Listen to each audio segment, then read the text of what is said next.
Hey, welcome back. We're gonna do a reaction to Candace Owens and Cornel West, two of my somewhat favorite kind of people. I do like Candace Owens to a degree. I do like Candace Owens. I like Cornel West too. But they're gonna talk about are Trump's economic policies helping African Americans. I guess I'll fact check as the video goes along what they say. I would assume that a rising tide raises all boats. So hopefully whatever that he's putting out in the economy does help. But let's hop right into it. No time to waste. It's not just that Donald Trump is saying and doing racist things. He's also implementing policies that are hurting and impacting negatively communities of color. I don't think Donald Trump is doing an awful lot to appeal to African American voters. All the policy that he's put forward has been anti-people of color. Now, we hear those lines all the time, but here are the facts. Since President Trump took office, black unemployment has hit an historic low and currently sits at about 6.7%. And by the way, he's not satisfied with that. He wants it a lot lower, but still pretty great. The number of African Americans employed is up more than 4%, and the most stunning of all, African American wages, this is my favorite, are up more than 9%.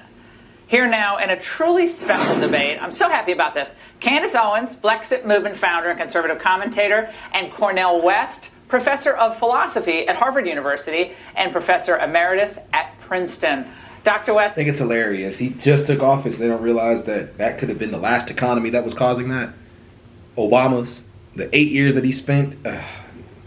I also want to tell you, I really appreciate your coming on the show. You're an old style liberal. I don't mean old and old. I mean, but you like debate and conversation, and I think that's just awesome. So thank you so much for joining us tonight. Thank you for having me on. Absolutely. And I want to begin with a simple question, Dr. West. Are the president's policies, let's just focus now on his economic policies, are they helping the African American community in your view? Now, I think that the statistics certainly look good through a narrow lens, so I give him credit in that regard. But we have to keep in mind that on the one hand, you still have grotesque wealth inequality, you have job insecurity, so many people who are working more than one job. We know many people who have withdrawn from the labor force are not counted at all. But I think the problem is, though, my dear sister, is that the president has a language that creates an atmosphere that is so xenophobic against black folk, Mexicans, Muslims. He rarely wants to stay in contact with their humanity. So when you look at the statistics, that's one thing. But when you create an atmosphere and an ambience of xenophobia, it reinforces the polarization, and therefore many black folk wouldn't even be able to connect the statistics that look good with the language, the atmosphere that feels so bad. And that cold-hearted and mean-spiritedness is something that cuts very, very deep in the spirit of people. Have you met him? That's a good point. It's a good point.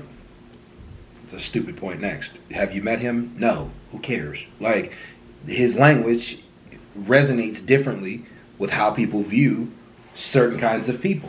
The way you speak about certain kinds of people causes problems with how people view those kinds of people, especially when you're the leader.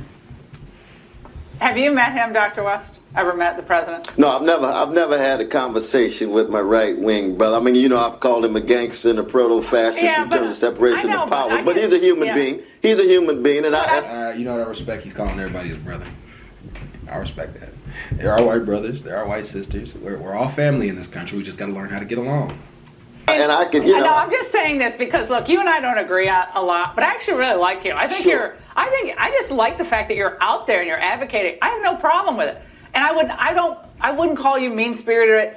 We disagree. But I think if you actually were with the president, you might find that you could accomplish a lot together and you could do a lot together. I really believe that. He'll work with pretty much anybody. And that's what I found in my experience. So I'm just throwing that out there, Candace. But there is this tonality issue that people seize on with the president. And they always go back to Charlottesville. They always go back to this S-hole countries.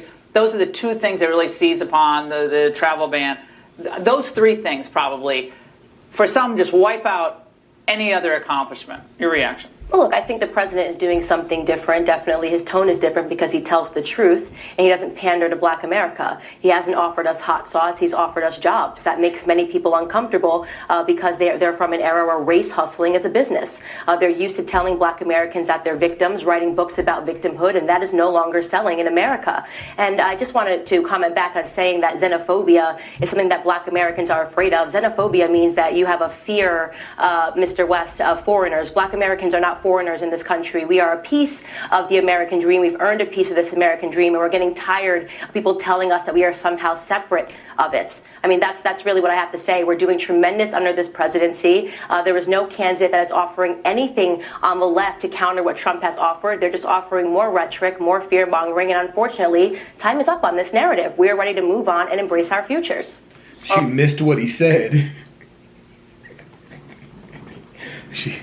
She speaks well. I love Candace for that reason. That's definitely our sister. She speaks well, but she really literally missed what he said. When he was talking about xenophobia, he was talking about how the president was speaking on immigrants specifically because he mentioned blacks, Hispanics in the same sentence. He mentioned it all together. So he was saying like how he speaks about these individuals in the country, plus the immigrants. She missed what he said. Now, I think personally that Candace is a race hustler because her opinion has changed throughout the years on how she views Donald Trump. And it's changed on how she views Black America. She goes back and forth. One minute she's with Black America, next minute she's not.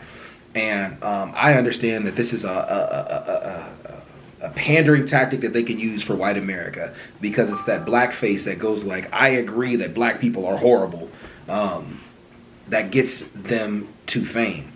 I just ask anybody that does that, when you get to the top, make sure you're convincing other people from the other side that there is a reality to Black America that's not just a monolith, I'll put it that way. But let's go. Oh, Dr. West, I want to get... go ahead. If I can come straight and make first, xenophobia in the generic sense means the fear of other. And black folk have been othered, enslaved, Jim Crow, and so forth. So if you want to, the narrow understanding is just for, but it's the other. Those who have been otherized, those who have been marginalized in this sense. But think of when you call my dear sister Maxine Waters low IQ. She does have a low IQ. That's vicious. That's a fact. You said what? That is a fact. If she took an IQ exam, you would find out that Maxine Waters had a very low IQ. And I will push that challenge. It may not be nice, but it is true. Okay. When he calls Brother Collin a son of a bitch, you see this kind of language is ridiculous. I have never used that language. Not you. No, I'm talking about the president. I'm not talking about you, my sister. I'm talking about the president. Dr. West, look, the president called Brother Collin a son of a bitch. Okay, but I think that's a fact. Yeah, I think the nasty language, it's on both sides. I mean, it's on, if they call him a gangster, a traitor. I mean, so we can play that game all night long. But I do want to get this out. I want to get to this. The prevailing wisdom, I think Dr. West, highlighted this, is that race relations have deteriorated almost under this president. That's the thought. God. Obama was the great racial healer. Yet, in a new study by a pair of sociologists at UPenn, this is not some conservative outlet, they found that, quote, anti-black prejudice declined by a statistically insignificant degree between 2012 and 2016. But then after 2016, it took a sharp dive. There was also a general fall in anti-Hispanic prejudice, too. So, Professor West, to what do you attribute these findings? So, prejudice is on the downswing, not on the upswing, at least in these first few years of Trump. Well, based on this particular study, I'd have to examine how they gather their evidence and so forth. But anti-Jewish attacks, anti-Muslim attacks, anti-Mexican attacks, and not just anti-black attacks, but also the police departments, the militarizing of the police departments, the withdrawal of the investigations when police do, in fact, shoot fellow citizens, whatever color they are, but disproportionately chocolate, but that was happening under Obama. And brown. Right, that was happening under Obama, like That's Ferguson true. and all that stuff, right? That's true. It's not I'm just talking about continuities. I'm talking about continuities. Right. I do want to share this. This was a moment that I think, again, going back to what Candace has worked on and spoken about, and what Dr. West, I think you two could actually be happy about together. Happened at the White House, I think it was last month, and it was an event commemorating the First Step Act. Let's watch. And I really thank you for signing that bill. When y'all passed this, I could have fell through the floor. I'm an example of a woman who has been given a second chance in life. And it's an experience that I never forget.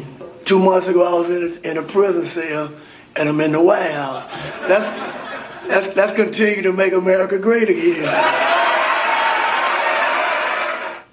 Now, Dr. West, I mean, I don't think they were feeling xenophobia. I do like that. I like that. I like that he did that. Thank you. Or mean-spiritedness. I think they actually found a president who was willing to work with people who really didn't even like him and didn't. But I know that.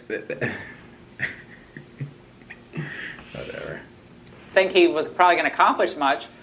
And it got almost no coverage. I think we played it on our show, maybe a few other places, but it didn't get any coverage. What's your reaction to seeing that? Didn't get any coverage. That's your network. Your network is predominantly conservative. Why didn't people react to it from the conservative side? Why are you forcing it on the liberals? Why the conservative side? Most conservatives watch it. Republicans, why didn't they cover it? just out of curiosity, why didn't they? I'm curious. No, I think that's... I have another question. Why has no black person ever won in the Republican Party? Fox News mostly speaks for the Republican Party. Why has there never been a black person that's ever won in the Republican Party? There have been Republican senators that have been black. Have there, actually? I know Byron Donalds probably, yeah, him. I think that's pretty, there's been a couple. But no one's ever won the presidency black. No one's ever gotten even close. That's black. Very important attempt to zero in on this vicious policy in the last 40 years of mass incarceration, punitive attitudes toward those engaged in various kinds of crimes. I've been blessed to teach in prisons for 37 years. The Raw Way to Step program of the Justice of Norfolk. It's something that has an impact on the ground, and I'd give the president credit for that. It's not as if he has nothing to offer. It's just that the dominant orientation is still tied to what I'm critical of both parties. Because identity politics for me is milquetoast, neoliberal politics that don't talk about corporate power, don't talk about poverty, don't talk about militarism. But the Republicans still strike me as so cold-hearted, mean-spirited, and they're still tied to corporate power and Wall Street and won't hit poverty head-on. But when it comes to prison, when it comes to statistics, I give the president credit for that. But it's still small relative to what I'm looking for. I see it in neither both parties other than Brother Bernie Sanders, but that's another dialogue, as you know. Bernie Sanders. Well, we won't go into that right now. Bernie Sanders? But I have to go back to this idea of race relations under Obama, which I almost fell out of my chair in the CNN story that came out in October of 2016. They got worse. 54% of Americans said they got worse. Only 16% said they got better. This was at the end of the Obama administration. So as Cornel West said... Of course, because whites were pissed that he got in office. It was white lash. The reason Trump got elected was white lash. I don't care what nobody say.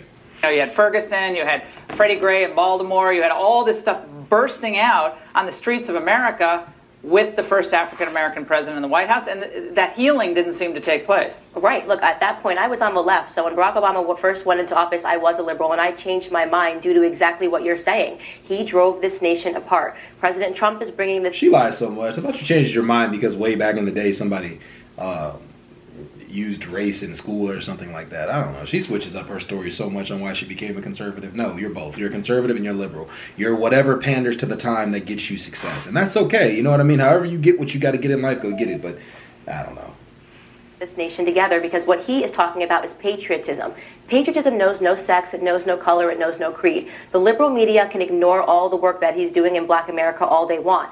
Every statistic in the world shows you right now that black support for Donald Trump has doubled. And that is meaningful. And I'm telling you that by 2020, he is going to be the first president to crack the black vote to the detriment of the Democrats. Hey, Professor West, I want to, do you still do work in prisons? Do you still do it? Absolutely. Can I come with you? Can I come with you on one of your You can come anytime you like. Cool. We're going to keep track of the humanity and rich imagination and intelligence of our brothers and sisters who are incarcerated to make sure they have a better chance to keep and make sure that they can unleash their potential. But I say to Sister Candace that I like her independence of mind. I think she's wrong most of the time. I fight for her right to be wrong in that regard. But I would wish that she would have moved. Absolutely, but I would have wished that you would have moved further to the left, because when you have a Black Lives Movement under a black president, it's not going to be a matter of then moving to the Mr. right, West, where they have been socialism has already been tried in our community. It's been tried via welfare policies, and has completely crippled the black community. It has completely crippled the black family via the welfare policies. You know that. So I had to creep all the way to the right. And I have to tell socialism you, is I'm happy power here. sharing. Socialism you know is not this is a fact. giving black and becoming go people dependent on programs. Never It's go power liberal. sharing. Mr. West, I appreciate your time, but you know black liberals go conservative, but black conservatives never go liberal, and there's a reason for that. And I would just add that Wall I don't Street. know. Black people are complicated. Yeah. Black people are complicated. We go back and forth, but I wish we had more black leftists. All right, guys, we got to go. This is a fascinating conversation. We have to have you both back. Thank you very much. Bye, sir.